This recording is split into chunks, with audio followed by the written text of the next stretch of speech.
A few moments later.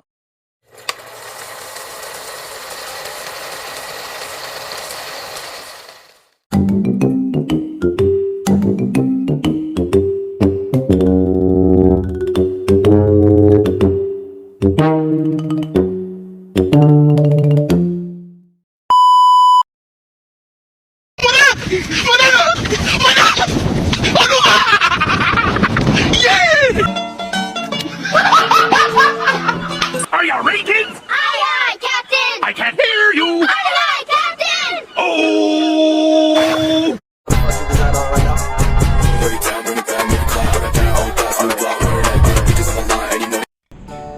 Pernahkah teman-teman merasakan jatuh cinta? Saat sedang merasakan jatuh cinta, biasanya jantung kita akan berdegup kencang, telapak tangan kita berkeringat, dan suasana hati kita jadi lebih bahagia. Tahukah teman-teman, kenapa hal tersebut bisa terjadi? Karena saat jatuh cinta, hormon dopamin yang dihasilkan otak akan bekerja maksimal sehingga hal di sekitar kita menjadi lebih menyenangkan. Aktivitas hormonal ini akan disampaikan oleh sistem saraf ke organ tubuh lainnya. Akibatnya tekanan darah kita akan meningkat dan detak jantung lebih menjadi cepat. Untuk menjawabnya, tonton video ini sampai selesai ya.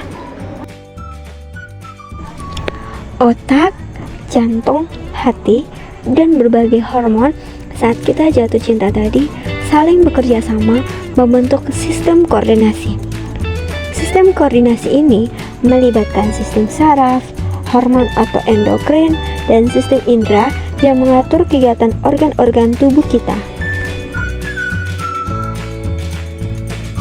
Karena banyaknya sistem koordinasi tadi, di video kali ini kita akan membahas dua sistem saja, yaitu sistem saraf dan hormon.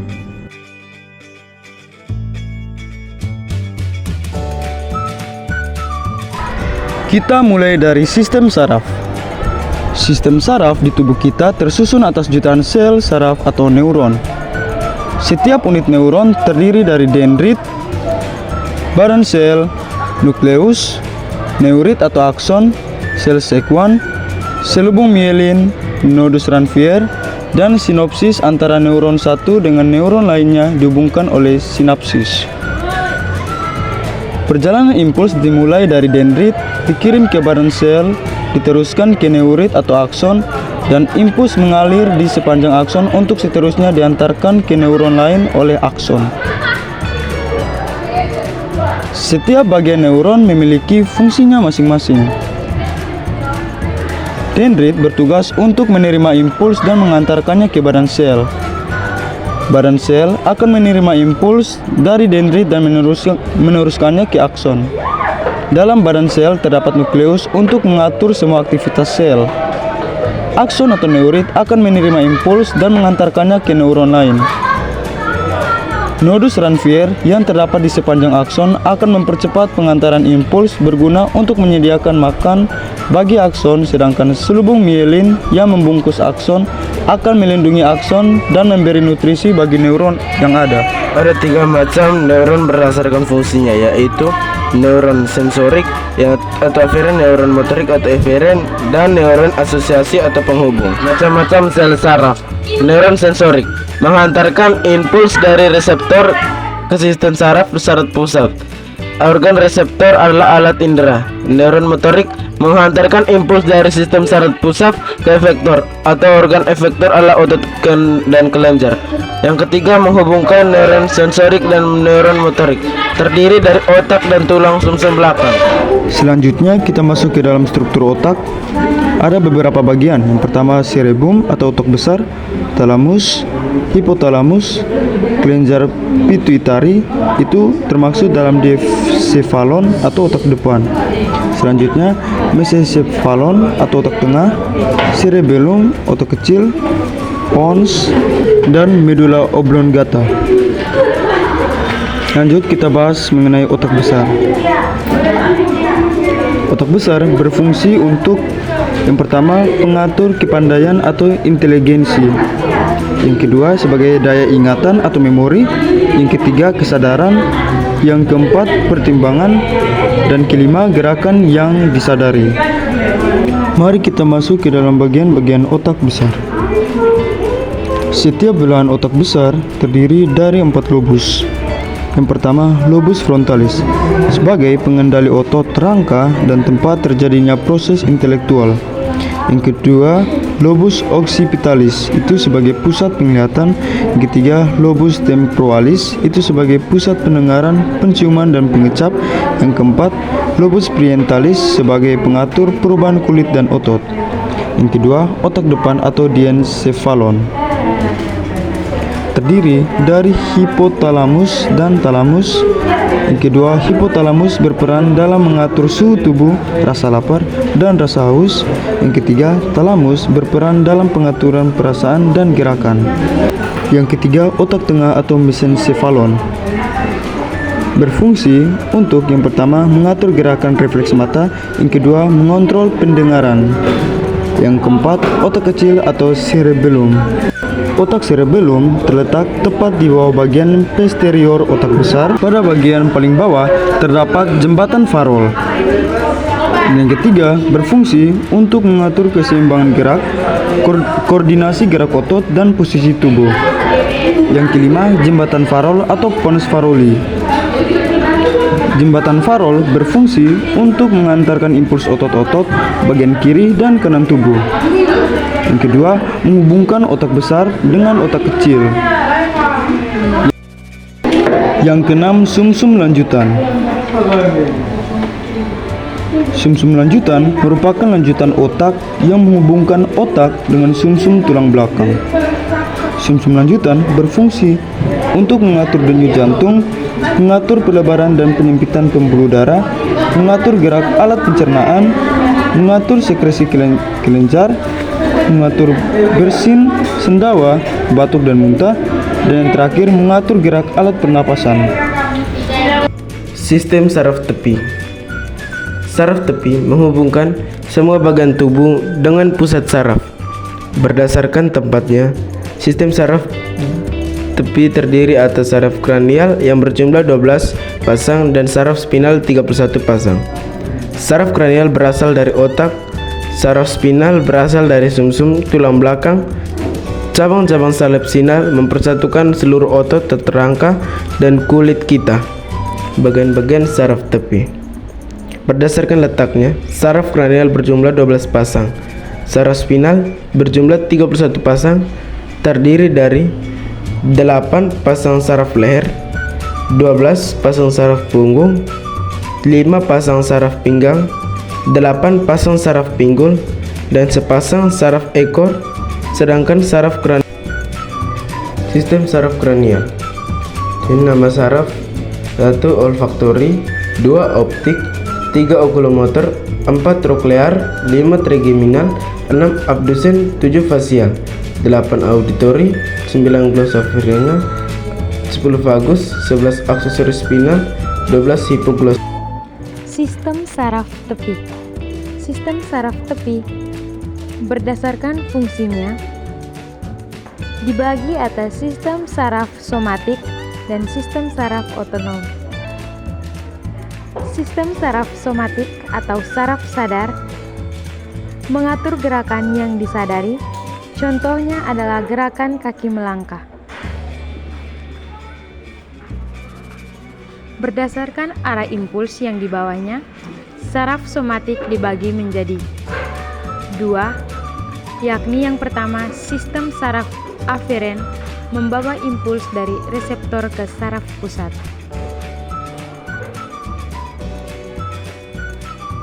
Yang kedua, sistem saraf eferen, yakni membawa impuls dari saraf pusat ke efektor. Sistem saraf otonom atau saraf tidak sadar mengendalikan gerak organ yang bekerja secara otomatis, contohnya gerak otot polos, otot jantung, pembuluh darah, usus, lambung, dan kelenjar.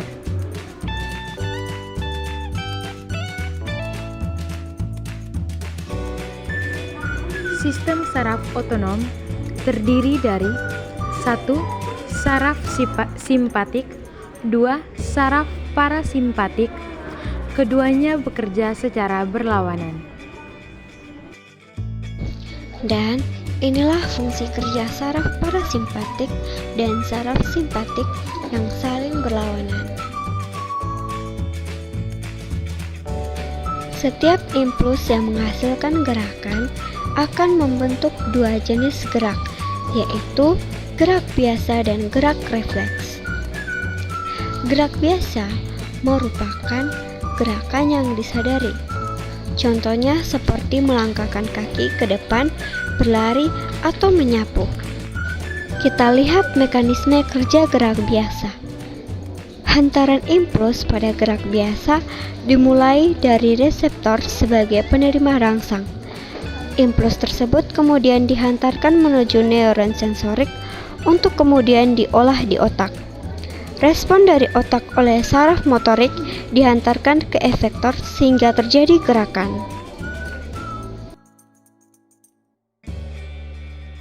Selanjutnya, gerak refleks. Gerak refleks merupakan gerakan yang tidak disadari. Hantaran impuls pada gerak refleks mirip seperti gerak biasa. Bedanya, impuls pada gerak refleks tidak melalui pengolahan oleh saraf pusat. Neuron di otak hanya sebagai konektor saja. Ada dua macam konektor, yaitu neuron konektor di otak dan di sumsum tulang belakang. Contoh gerak refleks melalui neuron konektor di otak yaitu pupil mata mengecil saat terkena cahaya yang terang, dan gerak refleks melalui neuron konektor di sumsum tulang belakang contohnya yaitu tangan dikembangkan untuk menjaga keseimbangan tubuh ketika terjatuh. Urutan perjalanan impuls pada gerak refleks dimulai dari reseptor. Impuls dihantarkan neuron sensorik melewati otak, kemudian dikirim di sumsum tulang belakang. Di sumsum tulang belakang, impuls akan diproses untuk dihantarkan ke neuron motorik. Neuron motoriklah yang akan menyampaikan ke efektor sehingga terjadi gerakan yang tidak disadari. Dan beginilah skemanya. Impuls yang masuk dalam sistem saraf dapat dihantarkan melalui dua cara, melalui neuron dan sinapsis. Penghantaran impuls melalui neuron terjadi karena adanya perbedaan muatan listrik antara bagian luar dan bagian dalam membran serabut saraf. Saat istirahat, bagian luar membran serabut saraf bermuatan positif, sedangkan bagian dalam bermuatan negatif. Peristiwa ini disebut polarisasi. Ketika menerima rangsangan bagian luar, membran serabut saraf bermuatan negatif, sedangkan bagian dalam bermuatan positif.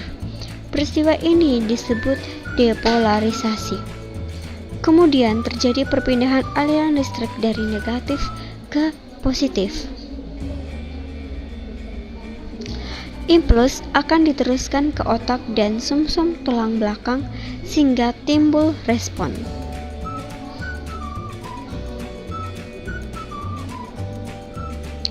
Respon diubah menjadi impuls dan diteruskan neuron motorik ke efektor. Sedangkan penghantaran impuls melalui sinapsis dimulai dari membran parasinopsis, kemudian vesikal akan menuju membran parasinopsis karena pengaruh Ca2+. Spasial akan melepaskan neurotransmitter yang berfungsi untuk menghantarkan impuls ke ujung dendrit sel lainnya. Neurotransmitter akan menerima impuls dan berdifusi melewati celah sinapsis, kemudian berikatan dengan reseptor yang berada di pasca sinopsis. Ikatan ini menyebabkan impuls bisa diteruskan ke saraf lain.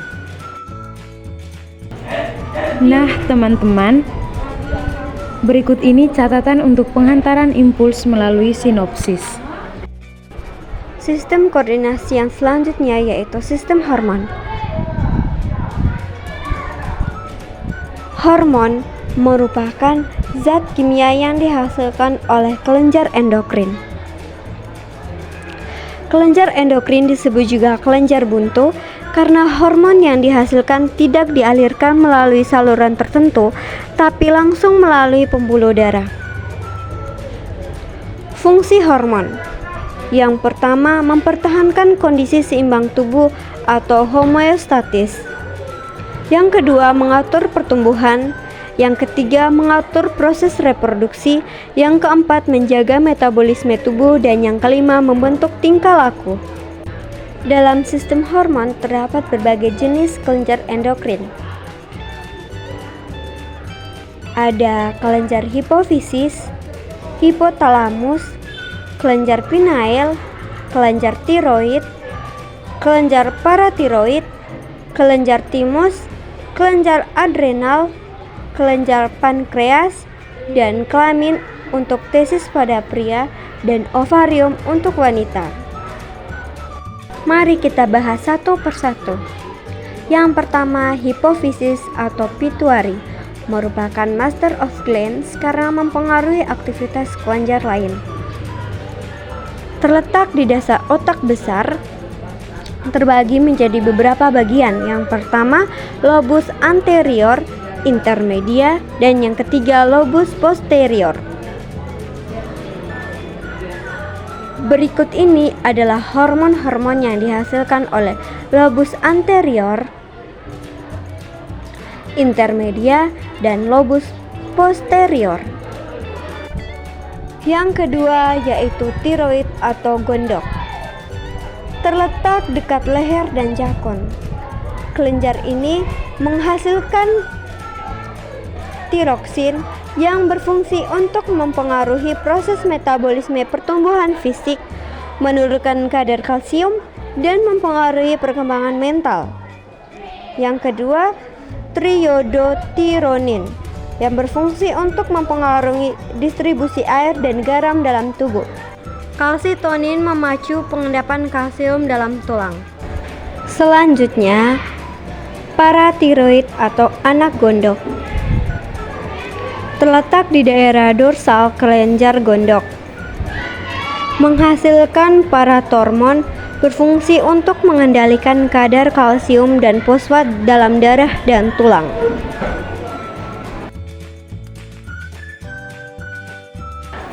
Yang keempat, timus atau kacangan. Terletak di daerah dada, menghasilkan hormon timosin, berfungsi untuk menjaga sistem imun atau kekebalan tubuh. Yang kelima adalah adrenal atau anak ginjal. Korteks terletak di daerah atas ginjal dan medula terletak di dasar otak besar. Korteks menghasilkan hormon glukokortikoid yang berfungsi menaikkan kadar glukosa dalam darah, mengubah glikogen menjadi glukosa. Mineral okortikoid yang berfungsi untuk menyerap natrium, menyerap air pada ginjal, menaikkan denyut jantung, kecepatan napas, dan tekanan darah. Sedangkan pada medula menghasilkan hormon adrenalin yang berfungsi untuk mengubah glikogen dalam otot menjadi glukosa dalam darah. Noradrenalin yang bekerja secara antagonis dengan hormon adrenalin untuk menurunkan tekanan darah dan denyut jantung. Yang keenam adalah pankreas. Pankreas terletak di sebelah bawah lambung. Pankreas menghasilkan hormon insulin yang berfungsi untuk mengubah glukosa menjadi glikogen di hati. Dan glukagon berfungsi untuk mengubah glikogen menjadi glukosa. Selanjutnya, gonad atau kelamin. Pada wanita terletak di daerah perut yang menghasilkan hormon estrogen yang berfungsi untuk menentukan ciri pertumbuhan kelamin sekunder wanita. Progesteron yang berfungsi untuk penebalan dan perbaikan uterus. Pada pria terletak dalam buah zakar yang menghasilkan testosteron yang berfungsi untuk menentukan ciri pertumbuhan kelamin sekunder pria. Nah, itulah dua sistem yang bekerja pada sistem koordinasi. Semoga teman-teman bisa memahaminya dengan baik. Sampai jumpa pada video yang berikutnya.